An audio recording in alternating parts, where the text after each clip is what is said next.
Recently, I was at a local grocery store, and I was picking up my wife's favorite cheese, and I learned a lesson about customer care and complaints.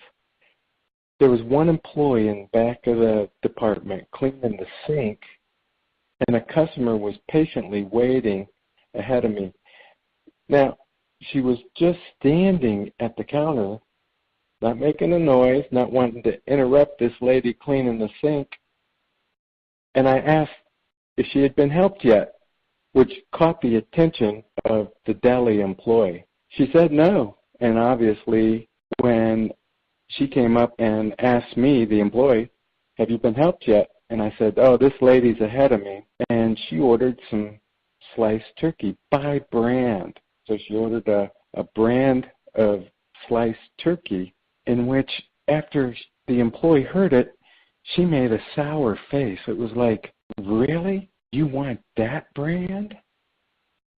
The customer reassured the lady that was her choice, and she filled the order with an attitude. It was like even touching the product was against what made her feel good about life. After the customer went on her way, then the employee proceeded to explain to me why that brand of turkey that the customer ordered was so bad, how she hated the taste, and it was just a terrible choice that lady made. After this example of poor customer service, I have to wonder how many would complain to the management.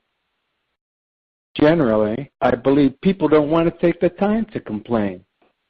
They don't want to cause problems for the employee or get involved and take their time away, so they just overlook the event. I admit I didn't have a desire to inform management about this either, for the same reasons. The problem with this is that without management being informed, the likelihood of customer care improving isn't very good. And really, if we don't inform them, aren't we partially responsible for the behavior?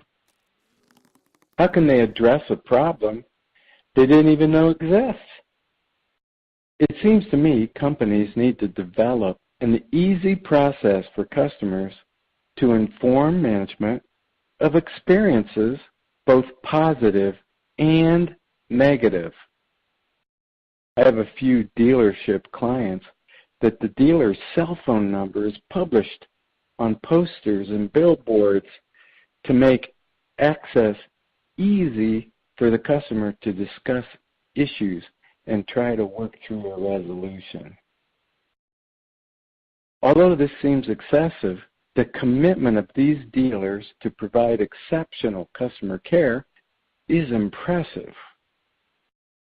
I can tell you that they probably receive many crank calls from people that don't believe the cell number is real, or they want to use it for their own sales pitch, whatever that is. I'm sure those calls exist.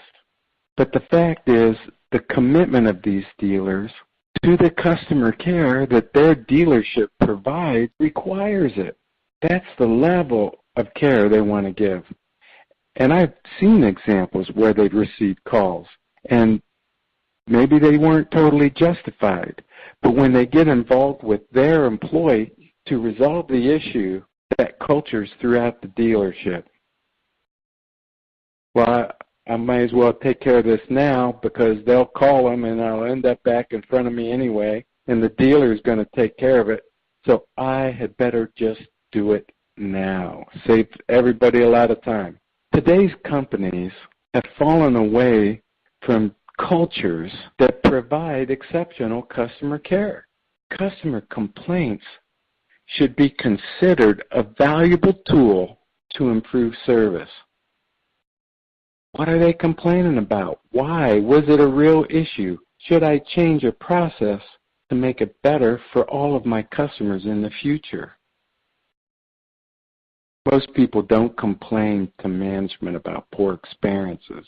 They just don't come back. I can't tell you how many times I've seen repair order counts dwindling and negative results, financial and in sales and gross profit, financial performance suffers, and it's because of this exact culture.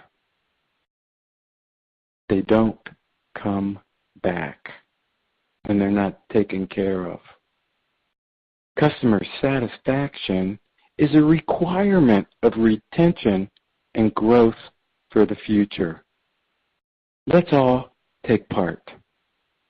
Make a commitment of time and effort that's required to provide your customer with nothing but your best. Have a great day, and I'll talk to you next week.